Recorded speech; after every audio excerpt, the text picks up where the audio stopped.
Ravens. Browns coming off a huge and very impressive win against the Titans, where they looked great. The quarterback Baker Mayfield looked great.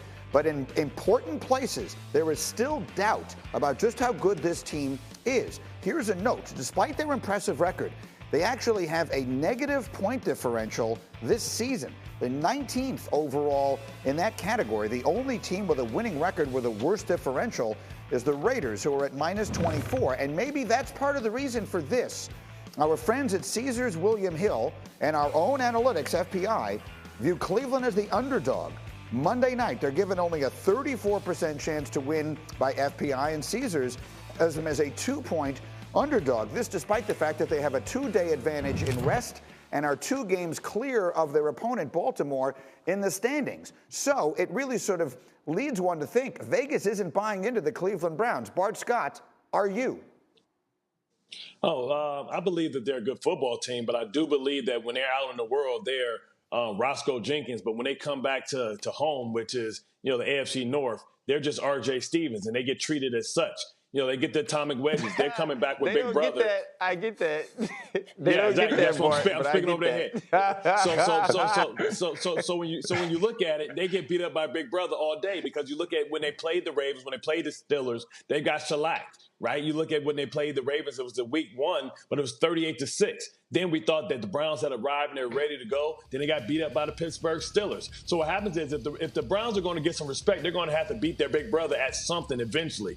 And they're going to have 2 opportunities, because they also have another game with the Steelers. Can Baker Mayfield put a performance up like he put up the other day? I think not, because if there's one weakness for this Baltimore Ravens, it's the fact that they gave up 4.4 yards against the Cowboys last week. And also, when you think about the first game, both Kareem and Nick Chubb had over 4 yards to carry against them. So it's impressive. They have to make sure that they let Baker Mayfield hand the ball off and not fall for this fool's goal that we saw last week with him throwing the ball for over 300 yards. So, RC, I feel like I want to ask you the same question. Vegas is not buying the Browns. They're going to need to prove it to people this weekend. Are you buying them? I mean, the one thing I learned from Sam Rothstein is that, the casino going to win. Vegas going to win. So it kind of makes me scared. But when you look at what the Cleveland Browns have become, they're a different team.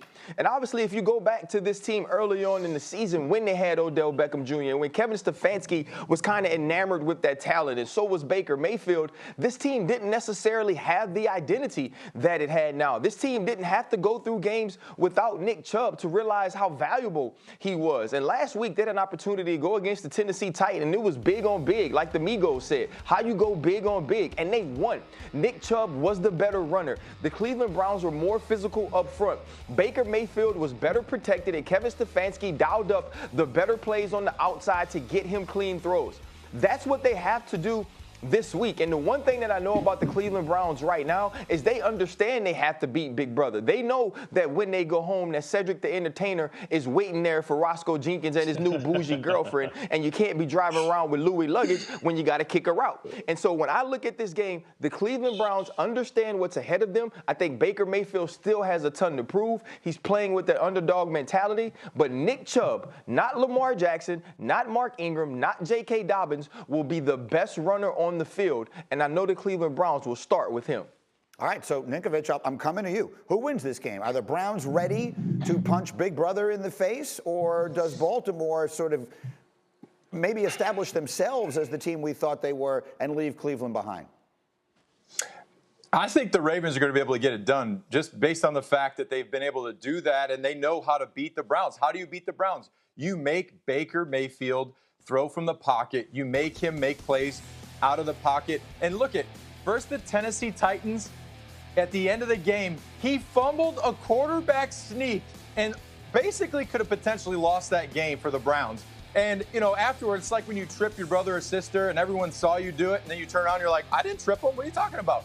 He's looking around like, I didn't fumble. You clearly fumbled. You fumbled that ball. They pick it up. They almost score out of that deal. They do score there, and you made it a game out of that. So it's not so much a question on the Browns. It's a question on Baker Mayfield. People still have questions about him because if you take away the running game, which the Ravens going into this game are going to say, we got to stop the run. If we don't stop the run, we're going to lose. Clearly. So you stop the run, put it in Baker's hands. Can he win? I don't think so. I don't think Baker can do it on his own.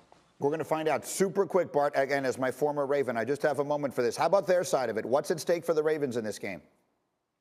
Well, I think, when you look at this game, I don't think this is the end-all, be-all. But I think what they want to do is be able to win in front of Cleveland. When you look at it, the Ravens still have, like, the weaker schedule after they play the Browns. I think I have both of these teams, if the Cleveland Browns lose, at 11-5, which means one of these teams are going to be in danger of not making the playoffs at 7-5. With the extra slot, you think that they'll be the lower seed. But, Cleveland still has to play Pittsburgh. Baltimore has homecoming games after Cleveland after this. It's going to be a very interesting weekend. Guys, sit tight because we have a ton more NFL. Like so much is Mike Reese, our Patriots reporter, who joins us live here this morning. And obviously it was a bad night and felt like the end of something in so many ways, Mike. So I want to just throw some names at you and you tell me what we should reasonably expect about their futures in New England. And let's start with the obvious one. Let's start with Cam Newton. Well, Greeny, everyone has loved having Cam Newton that I've spoken with in the Patriots organization, but eventually they're going to have to ask themselves the question if they can live with the limitations that they've had in the passing game this year, and also if they've put Cam in the best position to succeed with the weapons they've put around him. And Greeny, I'd also add this. Cam has a stake in this as well. He's spoken a couple times this season about how, he's away from his kids and he wakes up angry because of that. It's unknown if he would even want to stick around if the Patriots decided they wanted to keep working with him. So at the risk of asking you to guess, which I know reporters never like to do, would you describe it as unlikely that Cam Newton is the Patriots quarterback next year? I think that's fair, Greeny, and I come back to this. Bill Belichick has said over the years the two things he asks for in his quarterbacks more than anything: accuracy and decision-making, and those have been uneven, as we saw last night from Cam over the course of the year.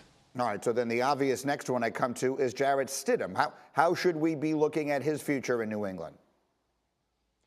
Well, he has 2 years left on his contract, so he's definitely going to be here. The question really is in what role. And after so much promise as a rookie, and it looked like he might be the top candidate to replace Tom Brady, he couldn't even beat out veteran Brian Hoyer at the start of this year. So, Greeny, I think it's fair to deduce that the Patriots have some serious questions as to whether he can be a quarterback to build around. Okay, and then that brings us to the offensive coordinator, Josh McDaniels, who's been a head coach before. Clearly, we would expect there to be interest in him around the league this offseason. How should we assess his future in Foxborough? Well, Greeny, he's on the record as saying he would love another chance to be a head coach if that opportunity presents itself. And one thing we've seen over past off seasons, he's been very selective in how he goes through that process. This year in New England, he's been sort of asked to build the house with not a lot of tools, and he wouldn't be human if he wasn't a little bit frustrated by that. So it will be intriguing to see how that maybe impacts his approach this offseason with any vacant jobs. I get it. I feel like I need to ask you one more, and that is just simply this. You're around them as much as anybody. Is there any indication whatsoever that Belichick is thinking about moving on, retiring, or moving somewhere else, or going up to the front office, literally anything?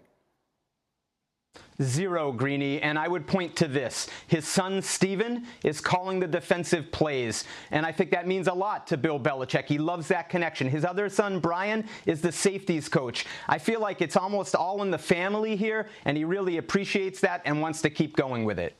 All right, outstanding, Mike. Thank you. That's a great question, Mike. I'm glad you asked that. Thank you very much, as always, for getting up with us here. We appreciate it. Let me go back to my crew here. And Ninko, he just basically said exactly what you said. So give me the same assessment of, well, actually, let's go as broad as we can. Rob Ninkovich, is the starting quarterback week 1 of next year for the New England Patriots currently on their roster?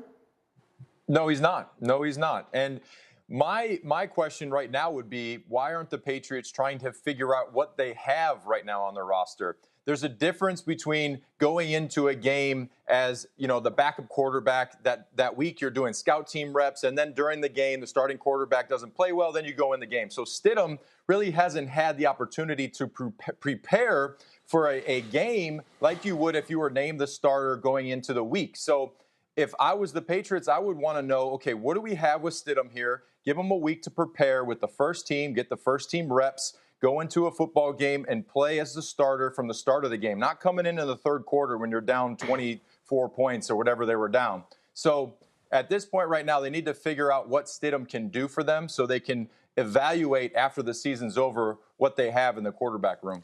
And then on the other side of it, RC, I feel like you and I and many others were really sort of hoping that Cam Newton would have a